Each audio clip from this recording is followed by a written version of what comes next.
இப்பதான் தெரியுது big pass எதனால வந்துட்டு இவரே கண்டென்ட் கொடுத்திருக்காரு, இவரே வந்துட்டு எல்லாமே ஆட்டம் ஆட வச்சிருக்காரு, இவரே வந்துட்டு எல்லாமே பாசிட்டிவா சொல்லியிருக்காரு அப்படிங்கிறது இப்பதான் புரியுது. நான் வந்துட்டு சரி இவங்களா ஒண்ணு கிரியேட் பண்ணி இவங்களா வந்துட்டு ப்ரோமோ எல்லாம் பார்க்கும்போது சரி இவங்களா ஏதாச்சும் கிரியேட் பண்ணி இவங்களா வந்துட்டு பண்ணுவாங்க அப்படிங்கிற மாதிரி நான் எதிர்பார்த்தேன். ஆனா அங்க நடந்தது வேற மக்களே, அங்க நடந்தது வேற. என்னன்னு பாத்தீங்கன்னா அங்க வந்துட்டு பிக் பாஸே கண்டென்ட் இவங்களால வந்துட்டு கண்டென்ட்டே கொடுக்க முடியாது, இவங்க வந்துட்டு எதுக்குமே பிரயோஜனம் இல்ல, நம்மளா வந்துட்டு இவங்க கண்டென்ட் கொடுத்துட்டு நம்மளா வந்துட்டு ஏதாச்சும் கிரியேட் பண்ணிட்டு இருக்கலாம் அப்படிங்கிற மாதிரி வந்துட்டு அவரே முடிவு பண்ணிட்டாப்ல. இனிமே இவங்க வந்துட்டு நம்ம தாண்டா செய்யணும், நம்ம தாண்டா எதா இருந்தாலும் செய்ய வைக்கணும் அப்படிங்கிற அளவுக்கு வந்துட்டு பிக் பாஸ் வச்சுட்டாங்க. அண்ட் இந்த இதுதான் வந்துட்டு லைவ்ல ஓடிட்டு இருக்கு. என்னன்னு பாத்தீங்கன்னா அதை பாக்குறதுக்கு முன்னாடி நம்ம சேனல் சப்ஸ்கிரைப் பண்ணி வச்சுங்க. அண்ட் ஒரு 20 பேர் பார்த்தா அந்த 20 பேர் சப்ஸ்கிரைப் பண்ணீங்கன்னா எனக்கு ரொம்ப ரொம்ப ஹெல்ப்ஃபுல்லா இருக்கும். அண்ட் அந்த 20 பேருமே ஒரு லைக் பண்ணிருங்க, ரொம்ப ரொம்ப ஹெல்ப்ஃபுல்லா இருக்கும். அது வந்துட்டு என்னன்னு பாத்தீங்கன்னா ஜாக்லின் வந்துட்டு பயங்கர குஷியில் அலைறாங்க.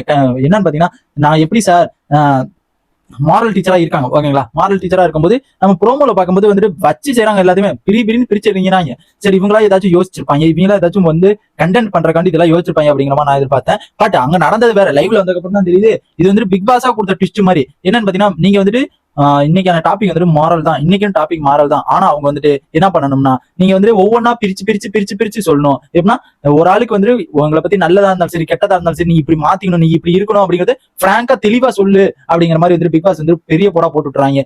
நம்ம பயம் எடுக்குது நம்ம ஜாக்லினுக்கு. யோ என்னடா இவர் வந்துட்டு நம்ம எல்லாத்தையுமே கும்பலா சேர்த்து போட்டு விட்டுருவாரு போல இருக்கே, கும்பலா வச்சு நம்ம கும்பம் போல இருக்கே அப்படிங்கிற மாதிரி வந்துட்டு நம்ம ஜாக்லின் பயங்கரமான பயம் எடுக்குது.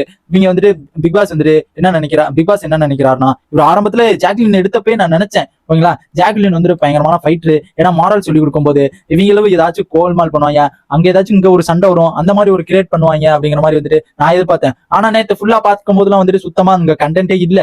அவங்க வந்துட்டு ஜாக்லினும் ஒண்ணுமே தெரியாத மாதிரி இருந்தாங்க. இன்னைக்கு நான் ப்ரோமோ பார்க்கும்போது ஓகே கண்டென்ட் வந்து பயங்கரமா வந்து கொடுப்பாங்க போலுக்கு, அதுக்கு பயங்கரமா ஒரு லீட் பண்ணிட்டு இருப்பாங்க போலுக்கு நம்ம ஜாக்லின் அப்படிங்கிற மாதிரி எதிர்பார்த்தேன். பட் அங்க நடந்தது வேற. என்னன்னு பாத்தீங்கன்னா நம்ம ஜாக்லின் கண்டென்ட் கொடுக்கல, பிக் பாஸா இவங்க வந்துட்டு கண்டென்ட் கொடுக்கணும்டா, பிக் பாஸ்க்கு வந்து நம்ம கண்டென்ட் கொடுக்கணும்டா அப்படிங்கிற மாதிரி வந்துட்டு அவங்க நினைச்சிட்டு அந்த ஒரு கண்டென்ட் கொடுத்துட்டு இருக்காங்க. இதுதான் வந்துட்டு பிக் பாஸ் உள்ள நடக்குது ஓகேங்களா. இவங்க எல்லாம் வந்துட்டு இந்த சீசன் ஃபுல்லாவே கண்டென்ட் கொடுப்பாங்கன்னு பாத்தீங்கன்னா அதெல்லாம் கொடுக்கவே மாட்டாங்க. நாங்களா எடுத்து கொடுக்கணும்டா, பிக் பாஸா வந்துட்டு சேர்த்து எடுத்து கொடுக்கறது தான் கண்டென்ட்டே. அங்க இவங்க தனிப்படையா கண்டென்ட் கொடுக்கணும்னா அது கிடையாதுன்னு அர்த்தம். அண்ட் இவங்க சொல்லவும் வந்துட்டு பயம் எடுத்துக்கிச்சு, என்னடா பண்றது பிக் பாஸ் இப்பெல்லாம் நான் சொன்னா எல்லாருமே என்ன கும்முவாயில, எல்லாருமே வந்து என்ன நினைப்பாங்க அப்படிங்கிற மாதிரி வந்துட்டு பிக் பாஸ் கேட்க ஜாக்லின் வந்துட்டு அதுக்கு பிக் பாஸ் வந்து ரிவ்யூ கொடுக்குறாரு. என்னன்னா நீங்க வந்துட்டு எல்லாமே ஓப்பனா பிராங்கா நீங்க வந்துட்டு உங்களுக்கு உண்மையா விளையாடுங்க, உங்களுக்கு வந்துட்டு எப்படி வந்துட்டு இந்த ஷோ வந்துட்டு பயங்கரமா கொண்டு போகணுமோ, எவ்வளவு என்டர்டைமா கொண்டு போகணுமோ அவளுக்கு எவ்வளவு என்டர்டைமா நீங்க கொண்டு போங்க, அப்பதான் இந்த ஷோ வந்துட்டு உங்களுக்கு நல்ல ஒரு பெனிஃபிட்டா இருக்கும் அப்படிங்கிற மாதிரி சொல்ல நம்ம ஜாக்லின் வந்து பயங்கரமான ஒரு ஹாப்பி. நம்ம பிக் பாஸ் வந்துட்டு என்ன இப்படி சொல்லிட்டாரா, இனிமே வந்துட்டு அவங்க வச்சு செய்யறா அப்படிங்கிற மாதிரி வந்துட்டு நம்ம ஜாக்லின் நினைச்சுக்கிட்டு நம்ம கன்வென்ஷன் ரூம்ல வந்து உட்காந்து பேசிக்கிட்டு இருக்காங்க. பார்க்கும்போது எனக்கு இனிமே தான் ஜாக்லின் வர ஆப்பா இல்ல வந்துட்டு கண்டஸ்டன்ட் அந்த ஸ்டூடெண்ட்க்கு வர ஆப்பா அப்படிங்கிறது வந்து வெயிட் பண்ணி தான் பாக்கணும். ஏன்னா இவங்க வந்துட்டு போக பார்க்கும்போது வந்து இவங்க எல்லாம் கண்டென்ட் எல்லாம் கொடுக்க மாட்டாங்க. நம்மளா ஒரு கண்டென்ட் கிரியேட் பண்ணி நம்மளா ஏதாச்சும் பண்ணலாம்டா, கண்டென்ட் கொடுக்காதவங்களுக்கா நம்ம ஒரு இதை பண்ணலாம், கண்டென்ட் கொடுக்காதவங்களும் சும்மா தானே இருக்காங்க, அவங்களுக்கு ஏதாவது சில்லறையாச்சும் போட்டுடலாம் அப்படிங்கிற மாதிரி வந்துட்டு பிக் பாஸ் நினைச்சிட்டாப்ல. இனிமே வந்துட்டு பிக் பாஸ் தான் கண்டென்ட்டே வந்து கிரியேட் பண்ண போறாப்ல. இவங்க வந்துட்டு எப்படி மாரல் எடுக்கணும்னா நீங்க வந்துட்டு ஃபாரின்ல இருந்து படிச்சு ஃபாரின் டீச்சர் வந்துட்டு இங்க இருக்கீங்க, அது வந்துட்டு நேற்று வந்துட்டு ஒழுங்காவே நீங்க பண்ணல அப்படிங்கிற மாதிரி வந்துட்டு பிராங்கா போட்டு உடச்சு விடுறாப்ல. நீங்க வந்துட்டு ஃபாரின் டீச்சர் தான், ஆனா இங்க வந்துட்டு எதை நீங்க மாத்திக்கணும், எதை வந்துட்டு இதை சொல்லணும் அப்படிங்கிற மாதிரி வந்துட்டு தீபக் வந்துட்டு சொல்லியிருப்பாருல.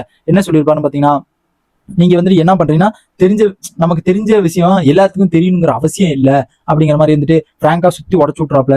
அப்படிங்கிற மாதிரி வந்துட்டு நிறைய பேர்த்த பிராங்கா நம்ம யாருன்னா நம்ம ஜாக்லின் வந்து சடனா வந்துட்டு அடிச்சு உடச்சு விட்டுறாங்க. இதை பார்க்கும்போது கண்டென்ட் வந்து பயங்கரமா இருக்கும். இனிமே சம்பவங்கள்லாம் ஜாக்லினுக்கு அதிகமா கிடைக்கும் அப்படிங்கிறது தெரிஞ்சு போச்சு. பார்க்கலாம் என்னதான் நடக்குது அப்படிங்கறத வெயிட் பண்ணி பார்க்கலாம். இந்த மாதிரி பிக் பாஸோட எல்லா அப்டேட்ஸ் தெரிஞ்சுக்க நம்ம சேனல் சப்ஸ்கிரைப் பண்ணி சப்போர்ட் பண்ணுங்க. Tata bye.